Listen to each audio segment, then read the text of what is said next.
इस प्रकार से भगवान की बाल लीलाएं चल रही हैं। माँ कौशल्या भगवान राम से अगाध प्रेम करती, अगाध प्रेम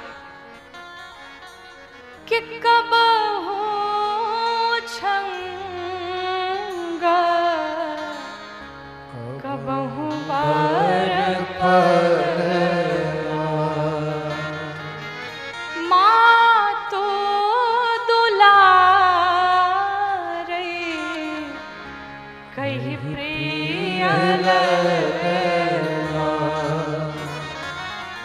माँ कौशल्या भगवान राम से इतना प्रेम करती कि माँ कौशल्या की हजार हजार दासियां हैं। अगर माँ किसी एक नौकरानी को लगा दे भगवान के पीछे तो हजार दौड़े, लेकिन फिर भी माँ कौशल्या ने किसी दासी के भरोसे, किसी नौकरानी के भरोसे भगवान राम को नहीं छोड़ा।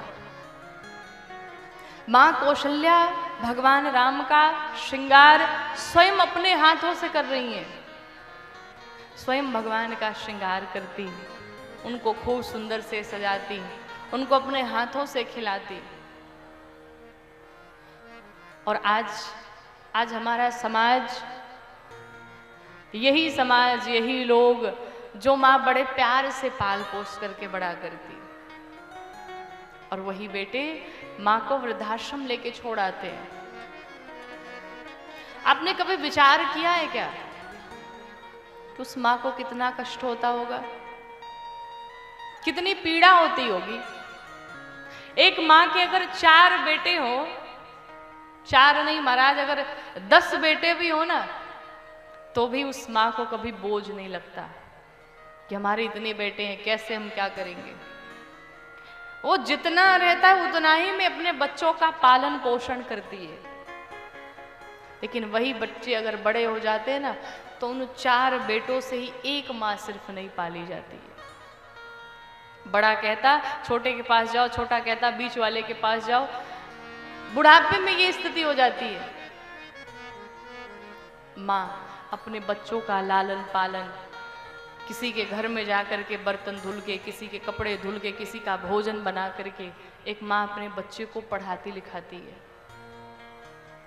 एक पिता खेती करके, दिन भर मेहनत करके, मजदूरी करके अपने बच्चों को पढ़ाते लिखाते हैं, और वो बच्चे क्षण भर में ही कह देते हैं आपने मेरे लिए किया ही क्या है। अरे माँ बाप नहीं होते तो हम होते क्या? माँ बाप के बिना कोई अस्तित्व तो है क्या? और माँ ऐसा शब्द है जिसके बारे में कोई व्याख्या नहीं की जा सकती। माँ के बारे में कुछ कहा ही नहीं जा सकता। माँ के लिए हम क्या बोलेंगे? माँ ने तो स्वयं हमें बनाया है, हम माँ के लिए क्या कह सकते? पूरे जीवन हम कुछ भी कर लेना, फिर भी माँ का वो कर्ज चुकता नहीं कर सकते। माँ ऐसा शब्द है कि जब बालक कहता है ना माँ, तो मुख खुल जाता है। अर्थात अपनी सारी बातें अपनी माँ से जाके कह दो, अपनी सारी बातें अपनी माँ के सामने खोल के रख दो।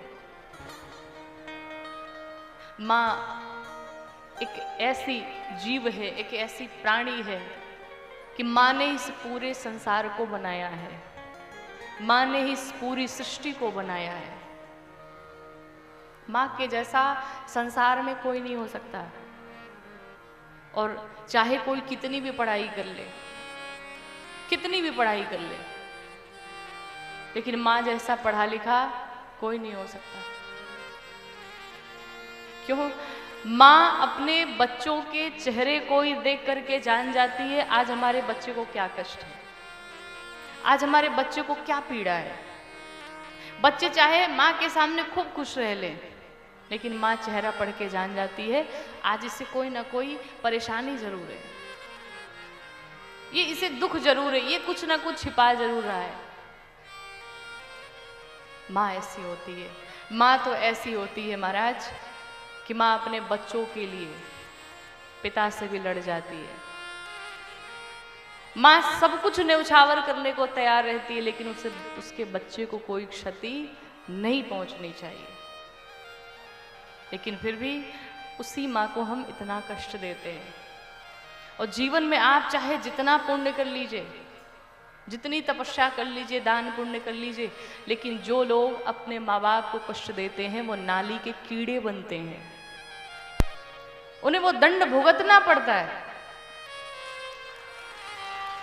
चाहे जितना भी आप किसी की सेवा कर लें, जितना दान पुण्य कर लें, उसका कोई प्रभाव नहीं पड़ने वाला है। अगर घर में माँ बाप रो रहे हैं तो बाहर सत्कर्म करने का कोई फल नहीं है, जीवन भर परेशान रहेंगे।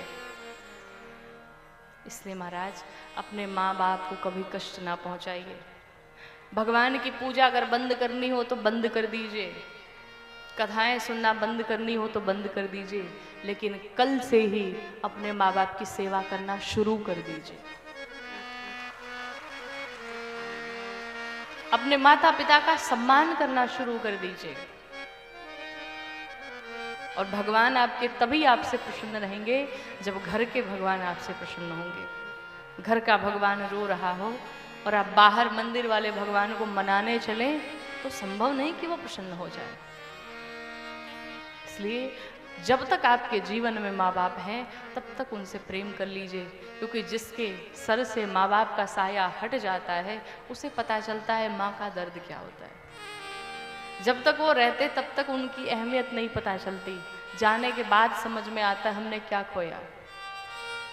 संसार में सारे रिश्ते मिल जाएंगे, सारे संबंध आपको मिल जाएंगे, लेकिन माँ बाप का रिश्ता कभी नहीं मिल सकता। इसलिए उनके पास बैठिए, उन्हें समय दीजिए, उनके साथ बातें करिए और माँ बाप के सामने कभी बड़ा बनने का प्रयास न करिए। माँ बाप के सामने सदैव छोटे बन के रहिए, बच्चे बन के रहिए। माँ बाप की डांट हमेशा पड़ती रहे, चाहे आप जिस भी उम्र के हो जाएं, जिस भी आयु के हो जाएं, जिस भी पद पर चले जाएं।